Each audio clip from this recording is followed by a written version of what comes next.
Well, she has been publicly feuding with Mr. Trump for years now, but this time, Rosie O'Donnell might have taken it too far. The comedian tweeting this: "I fully support imposing martial law, delaying the inauguration until Trump is cleared of all charges." Rosie also called the president-elect mentally ill and a liar. So nice, right, Rob? Very interesting. Among the law enforcement teams keeping the city safe will be D.C.'s National Guard. But their leader is going to be out of a job the moment that President-elect Donald Trump raises his right hand. Well, the story blew up on social media this afternoon. With 8 years under his belt as the commanding officer of D.C.'s National Guard, Major General Errol Schwartz brought experience and gravitas to the task of planning a successful inauguration. If something goes bad, it's up to the law enforcement agency to make the first move, if you will. But unlike in the years since George W. Bush first appointed him, General Schwartz will watch this inauguration conclude from home, stepping down as Donald Trump steps up to take the oath of office at noon. The timing is extremely unusual, General Schwartz told the Washington Post today, adding he would never plan to leave a mission in the middle of a battle. George Soros, front page story in the Wall Street Journal this morning, that he lost $1 billion trying to basically short sell a Trump victory. Yeah, I mean, he, along with some others like Mark Cuban, basically said if Trump wins, it's the end of the world. The market is going to sell off.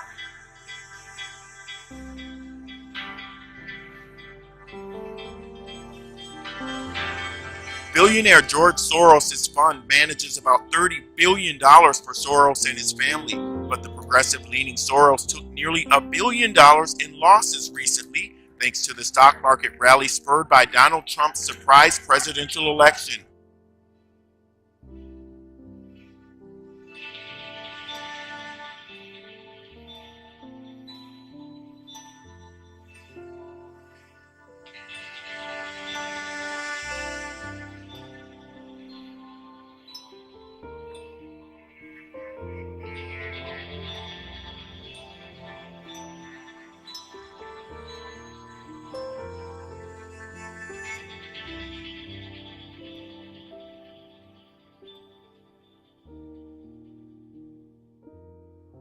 President Obama is dishing out some advice to his successor, President-elect Donald Trump, but beware the irony.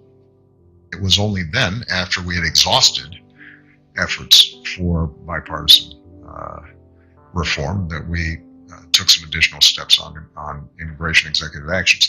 So my suggestion to the president-elect is, going through the legislative process is always better, in part because it's harder to undo. Well, advising Mr. Trump to go through the, quote, go through the legislative process sounds a little hypocritical, considering you, Mr. President, have bypassed Congress by signing more than 200 executive orders using your pen and phone.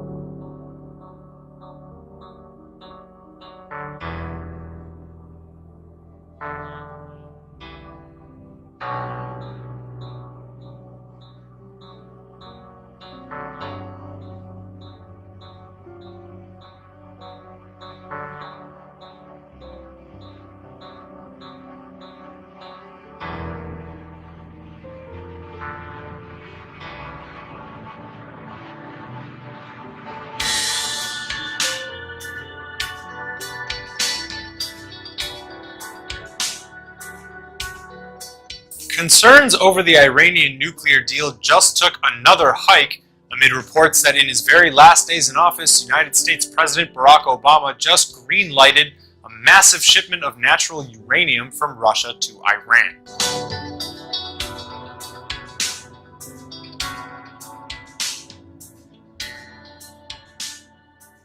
Washington said it's okay for Moscow to send the material in a barter deal to receive reaction coolant from Tehran. The United Nations Security Council still needs to approve the deal, but it's expected to do so because the 130 tons of Russian uranium is actually permitted by the 2015 Landmark Atomic Pact, and the international community is doing all that it can to keep the Islamic Republic committed to the deal.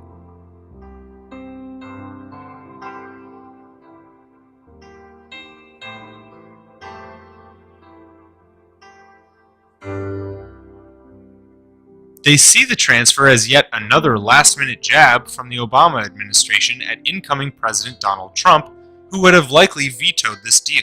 Iran has already exceeded the cap set by the pact several times on its production of heavy water, which is used as a coolant in nuclear reactors.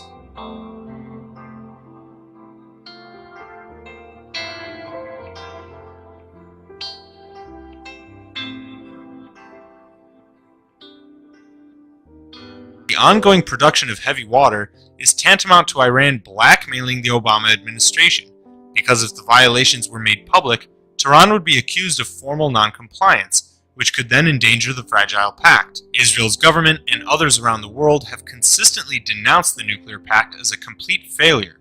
They charge that not only has Iran gotten away with refusing inspection of key sites, but it's also working to develop ballistic missiles. The U.S. Navy says the USS Mahan fired 3 warning shots toward Iranian ships Sunday in the Strait of Hormuz. 2 Navy officials say the Mahan tried to communicate with the ships on the radio, but there was no response. The Navy destroyer fired flares, and a U.S. helicopter dropped smoke before the Mahan fired those shots. Now, the Navy says the Iranian vessels were 900 yards away from the American vessel. Sends a message within our own country to our allies in Israel. It sends a message to the United Nations and the rest of the world. Being in support of Israel, which I believe is our nation's greatest ally, has long been something of bipartisan support. As we saw with this resolution passing with over 100 Democrats in support of it, sends a strong message that what the Obama administration has done on its way out of the office at the UN Security Council is not one that does have the support of Americans.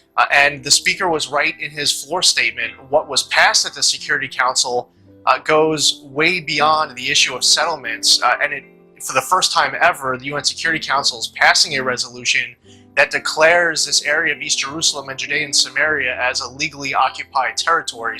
I am stunned. I am stunned at what happened last month. This government, our government, abandoned our ally Israel when she needed us the most. Do not be fooled.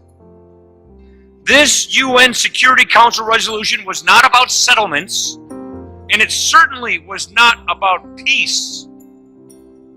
It was about one thing and one thing only: Israel's right to exist as a Jewish democratic state. These types of one-sided efforts are designed to isolate and delegitimize Israel. They do not advance peace, they make it more elusive. It is time to repair the damage done by this misguided hit job at the UN.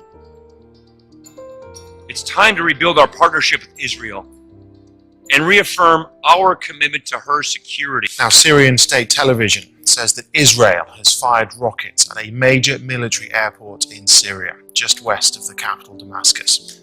The army says several rockets were fired from northern Israel just after midnight.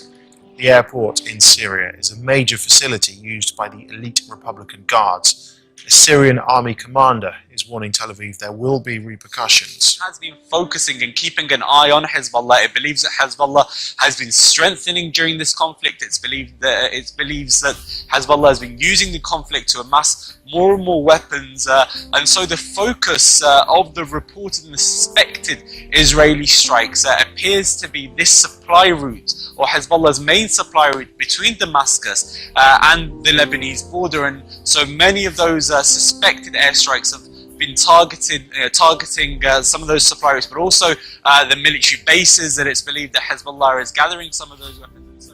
Do you see a concern before January 20th that the Obama administration will try to go one more time to the UN Security Council? I think we're all concerned that this is an administration that is like a renter that is getting ready to vacate the apartment.